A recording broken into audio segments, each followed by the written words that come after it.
We all look for ways to stay cool during hot summer days, especially when working or playing outside. Spending a lot of time outside in hot weather can increase your body's core temperature. Core body temperature getting too high can lead to heat-related illnesses such as heat stroke. A cooling cloth is a great way to help regulate body temperature.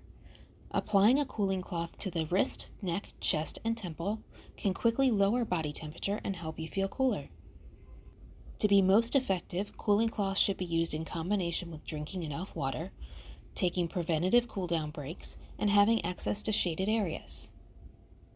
The Lifsna, in partnership with Lesit, offers cooling cloths as part of our SunSense Plus campaign. To ensure your cooling cloth is ready for your day, start prepping before work by following the instructions printed on the cooling cloth. Step 1. Submerge in warm water for up to 60 minutes or until 90% inflated. Step 2. Place in a refrigerator or cooler 15 to 20 minutes before use. Step 3. Rotate after 10 minutes in ice or refrigerator. Do not freeze. Your cooling cloth is now ready to use. Your cooling cloth is reusable. After use, hand wash and hang to dry. To reuse, repeat steps 1 through 3. Our cooling cloths are proudly made in the USA. For more information on how to stay cool while outside, visit our website at lifsna.org. Thank you and stay cool out there.